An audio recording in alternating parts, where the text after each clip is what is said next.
So hello, welcome to Kaiserreich. Today we're going to be playing as Transamur, the Little Republic in the Far East. This is the East, right? Yeah, Far East of Russia. Currently led right now by Kolchak, and my goal for this campaign is we're going to try, to the best of our ability, to become Russia. That's all I want to do. That's all I want to do is just become the new Russian Republic. And I'm hoping that should be pretty simple. Could get some industry to start off with, or we get militarization, which is more population and war support. We're at 70% there. Could get more support for Japan. Thing is, like, I want Japan not to coup us. That's kind of my only real problem here. So we have never played Transamur. And I wanted to play as Transamur just before they get removed from the game at all. Because if you're not aware, they are removing Transamur when the Russian update gets released, whenever that actually is. I'm going to have the Indonesia EU4 series. Basically, I stopped playing it because, I didn't get too invested into it. I'll be quite honest. I wouldn't mind doing another EU4 campaign somewhat soon, but I just don't think it's going to be in, I mean, we did form the Malaya. I think we formed, like, the big unifying tag in the area, but after that, we didn't really play too much more of it. So, Transamur, the original Russian state in Vladivostok. Siberia and the Russian Far East have been a major area of conflict during the Russian Civil War. As a location of a short-lived democratic republic, the rising of the Czech Legion and Japanese intervention. While forced to evacuate their forces due to German pressure, as well as intense resistance from local Cossacks, the Japanese remained eager to extend their influence in the 1922 push for the establishment of independent state in the Transamur region. This motion gained support in the Vladivostok business community, despite the fact that it left them vulnerable to forming an economic dependency on Japan. The majority of the business community, however, saw economic and diplomatic relations with a rising power in the East as a significant advantage, especially when compared to the alternative of being suckered further into disorder plaguing the rest of Russia. The new nation gained a prominent figurehead in the form of Admiral Kolchak, one of the most successful white generals of the Civil War and the one-time self-proclaimed supreme ruler of all of Russia. Forced to flee Russia following an unsuccessful attempt to seize control in 1925. In 1936, the Transamur Republic had become a corporate and militaristic state, and politically, economically, and militarily under the thumb of the Japanese Empire. Yet Kolchak has ambitions of his own. Could he simply be playing a very dangerous game, using Japanese protection to establish his own rule, first over Siberia, and then over Russia as a whole? Well, the thing with any kind of Kaiserreich update is that sometimes, you know, you just go a long time without any updates, and then out of nowhere, it's like, boom, there you go, update. Spain update. I think they did the China update was like teased for like 3 years or something like that. Okay, reserve rights in the legation council. We do deserve a voice in the council. We get our army navy experience. We got Japanese present in Vladivostok. We can support anti-Japanese rally. Right now, we are paternal autocrats. I think Paternal Democratic is the pro-Japanese faction. We want to keep paternal autocrats as popular as possible. And I want Japan to be our friend. Not so much that they want to coup us. I'm trying to avoid being couped. That's really all I want. So right now we are 324. We definitely, I think, could use at least. We actually can't build any factories. Okay. Then let's just build some land forts over the border with Russia, just in case that might mean something. Just build borders along the coast here. Yeah, I'm excited for a. I'll probably trade with Japan, right? Yeah, let's trade our 2 factories with Japan. I'm definitely. Send agitators into Siberia. At the death of Kerensky, the political situation in Russia proper is more chaotic than it's ever been in recent years. Our ministers believe that the opportunity now exists for us to strike again. We should start with sending agents to push our agenda across east of Siberia. If the people hear us, it'll be inevitable that they join us in bringing down the corrupt regime in the rest. No guarantee of success. A result of our agitation efforts. Cities and ports have reached us, making it clear that our plan to send agitators to Siberia to spread our ideas were effective. Our people, several of them armed, left their homes to our host. We now have enough additional manpower to reinforce existing divisions. Let's go. Improve infrastructure? You know, that's not a bad idea. The thing is, like, I have basically no factories or resources at all. Our old friend is dead. News that George V, the King of Exile of the United Kingdom, has recently reached Vladivostok. Once Kolchak's ally, the monarch guaranteed his safety in 1925 until the British Revolution. His son Edward has now ascended to the throne of Canada. Although neither Kolchak or Edward know each other personally, this resetting of relations could be the start of a long period of partnership between our countries. We should send an envoy and negotiate for their support. I have a feeling they're probably going to say no, but... Hey, 20 political power. Our envoy has received good news. King Edward VIII has expressed respect for our cause. However, though the king has promised to partially support us, he has refused to give us complete backing. While the outcome is not as great as we previously hoped, some support from the Entente is most welcome. Thank you for the political power. I do appreciate it. And we should, I think, have like foreign claims basically for the entirety of the country. Do you get foreign claims in... No, we don't get foreign claims in these areas, unfortunately, even though it'd be really nice if we did. I guess we will go to construction. I mean, how is infrastructure? 4 out of 10, 3 out of 10. I mean, it's actually not the worst I've seen. And I have a feeling that Black Monday probably is not going to affect us too much. A long period of political instability in mainland Russia has caused anarchy to erupt in distant parts of Siberia. With the Moscow government otherwise occupied containing instability in the west, it's quite difficult for them to exert real power over the region. People are losing hope in their leaders and are fleeing to our country. More and more refugees and exiles are joining our cause. Okay, thank you. Another 3,000 manpower. I do appreciate it. We got 60 days until this is done. Okay, the Japanese are going to be here. Again, we really are just trying to make sure... Black Monday, Traveler's been elected in France. Again, I just want to make sure that we do not get couped by the Japanese and are no longer led by the Russians. Whether I think we're led by Kolchak or if we're led by the Republicans, it doesn't really matter, I think, one way or the other. Okay, we want you... I think as long as we just don't want this one. Anything other than pro-Japanese is really all that matters. But what do you actually give us? I mean, 112 is pretty good. 112 again. Bunch of civilian factories. Actually, we got some pretty decent modifiers here. But you require us to own territory which you do not have. Yeah, send more agitators. We get another 3,000 manpower.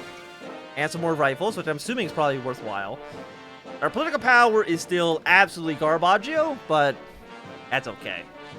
Yeah, you can't win them all.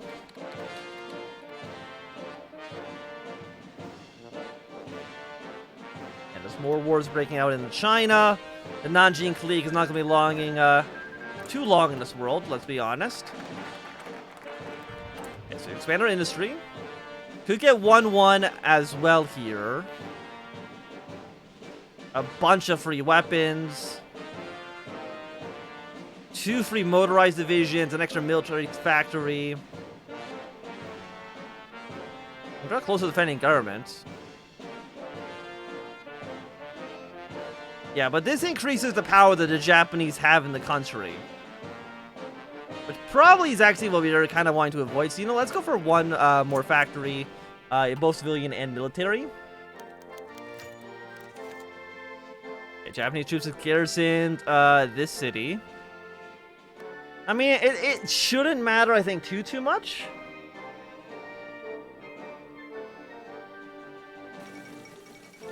Okay, there's been a putsch in White Ruthenia. I think White Ruthenia has now gone, yeah, national populist. Not too sure how that's really going to play out, but we will see. We got 23 days till the Japanese are here. And again, we still need more more resources which you do not have. No, we're not in a faction with Japan. We are just currently, our protection is guaranteed by Japan. We're not actually in a faction. And I don't know if we can even get a faction with Japan. Maybe we need to unify Russia first. I'm not too sure. Okay, got more exiles in Transamur. I will take that, thank you.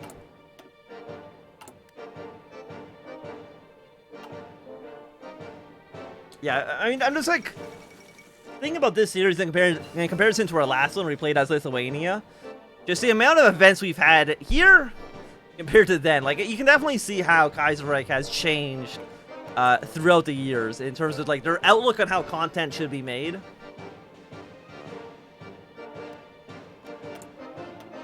Let's go for more research speed. I mean, what are these units? They are all right. They're not the best, but they're by no means the worst. We are missing 1.2 thousand rifles. I think we have enough manpower. We just need more guns. We'll be able to get more guns via our military decisions in the future. And a visit from our masters.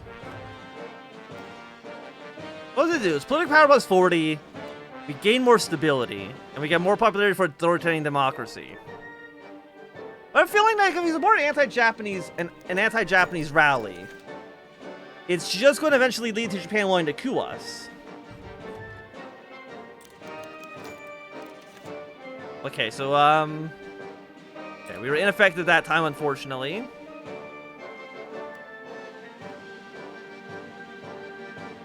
It's a negative 5%. It's not too bad.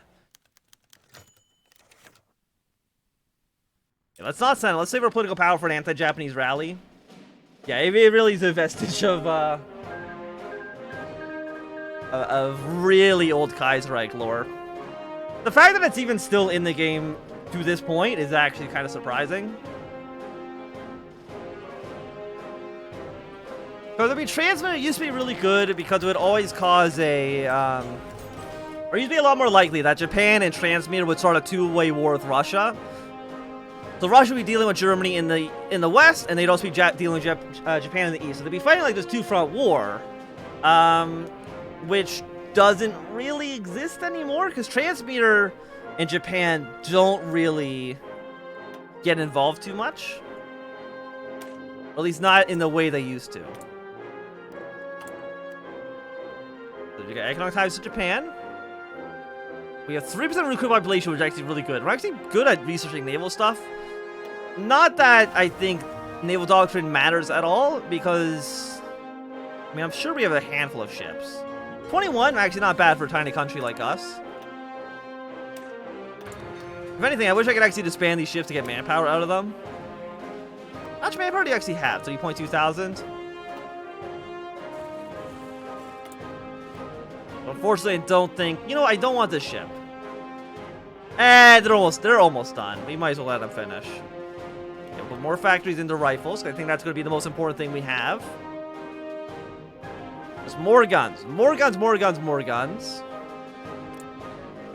So Japan, or not Japan, Russia is just doing pretty standard stuff here. They're just staying the Standard Republic. We might see them become the kingdom, but I'm not too sure when or if that will actually happen.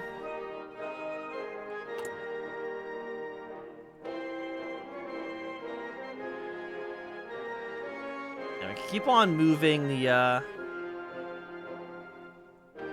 capital to Ursk. Make Petrograd the capital, make Moscow the capital. We don't own Transmir or Petrograd. And where is Ekaterinburg? Ekaterinburg is... like, Ekaterinburg's this city here. And then... Irkutsk is probably somewhere... yeah, it's right there. Okay. So depending on how much of Siberia you end up taking as Transmir, kinda changes the way that Russia and how Japan feels about us. Surprisingly, interestingly enough, this Transmir attempts to break free doesn't actually seem like it fires if we get Petrograd or Moscow, which I'm a little surprised by.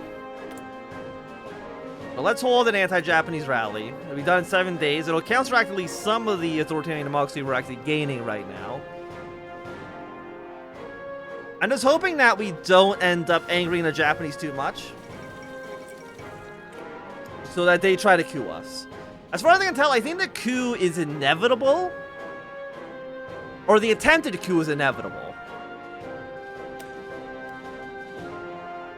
I just don't know when this actually happens. Yeah, the funny thing is, too, like, you can actually join the Entente as this Russia. Kazakhstan. You know how old this is? The Turkistan Republic, they still exist, right? However, this is actually such an old tree that it doesn't include Khiva or Bukhara anymore, which is kind of funny. And also, France has gone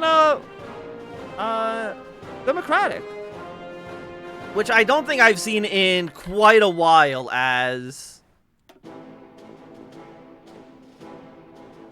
Yeah, we'll get the equipment. I've not seen France go democratic in quite a while.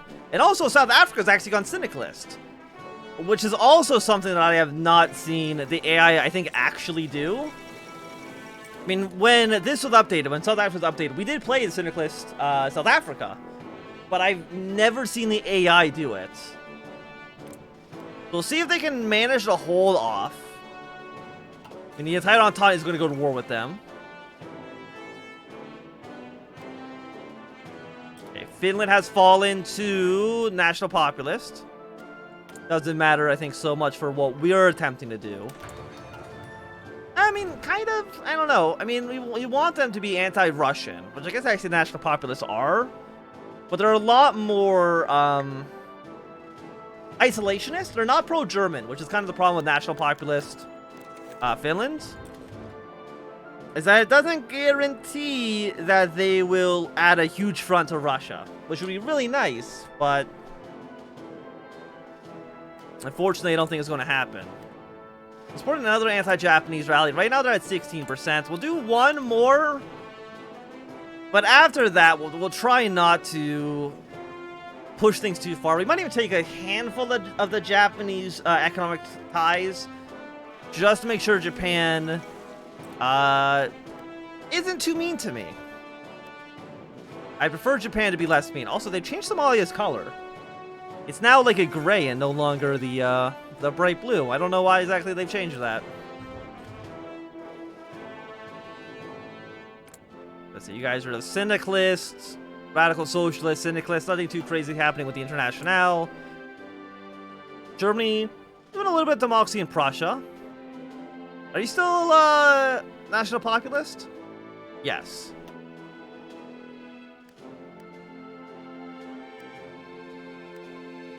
And you can actually, you could go to war with the Reichspakt as well.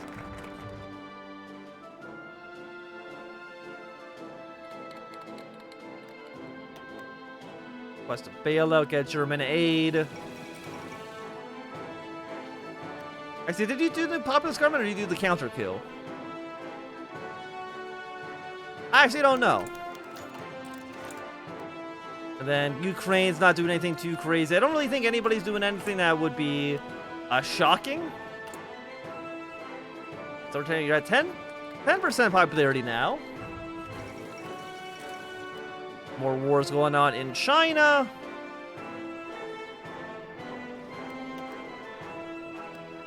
Yeah, let's increase trade with Japan. Japan's our good trading neighbor. I have no reason to go to war with them and to make them too angry. How many artillery pieces do we have? 400.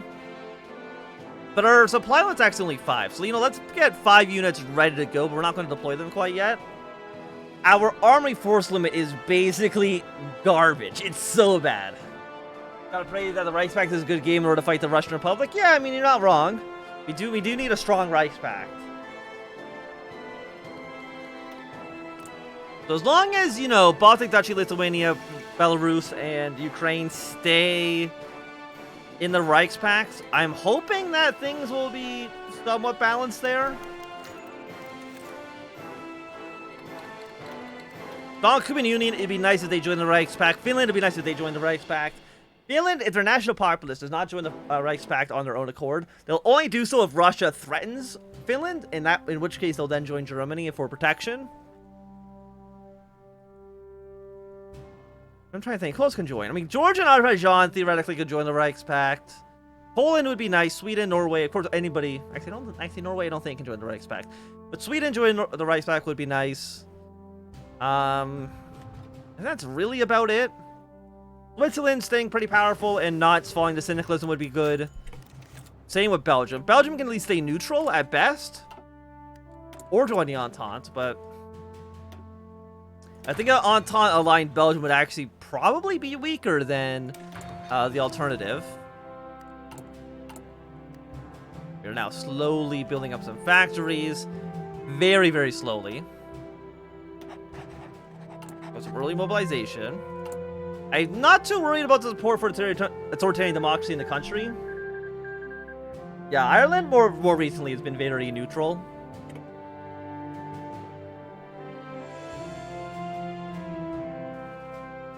Okay, so trade relations with Japan have increased. Let's follow you up. Closer ties with defending government.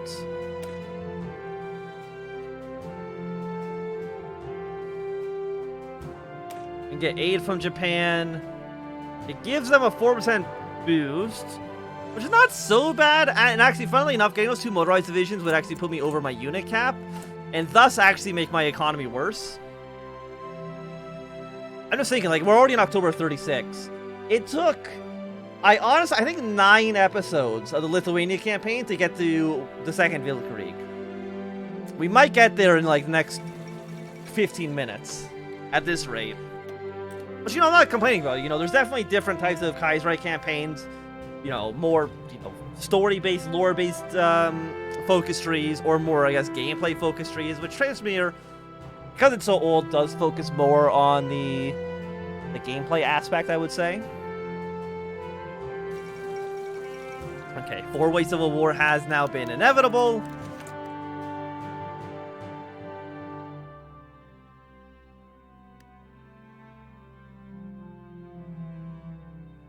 Okay, we want to make sure they're not too disloyal. Okay, fall of Cape Town. Oh, so apparently the Entente actually might end up killing the Syndicalist. Okay, we got the French Republic and Australia both landed troops down here. South Africa has 3-9 divisions, so yeah, now that the Entente actually managed to land troops in this area, I got a feeling that's probably going to be the end of the South Africa People's Union. I don't think they're going to last too long. You have volunteers from Britain and France, and of course South Africa can be a very good counterbalance to Middle Africa. I honestly think, like, I'm trying to think, like, the balance for Kaiserreich. I do think that there needs to be, like, some sort of Syndicalist aligned nation in Africa, I should say. Just to kind of create, like, another front line, right? Because France, the French Republic, they're under a little bit of threat from the Commune, but not too much because they deal with Germany. Middle Africa, unless they go very low stability, basically cannot die. Or if Goring gets kicked out, then the chance of them collapsing are basically 0. I think South Africa is a good kind of counterbalance there for Middle Africa and the French Republic. Maybe I honestly think that South Africa should more likely than not join the Internationale, but they basically never do. I know Liberia can join the Internationale, but Liberia in the Internationale basically just dies immediately. Well, here's the thing. Like, do you think he's actually governing in Middle Africa? Probably not. He's probably governing in Berlin. Okay, let's go for construction 2. Okay, legation cities have immediately collapsed. Did they go bankrupt? Black Monday in the east. Did they get our aid from Japan? Follow you up with partial mobilization. We're a militaristic power. We need to be ready for war when the time comes. Japanese military mission. Investments. 2 off-map factories.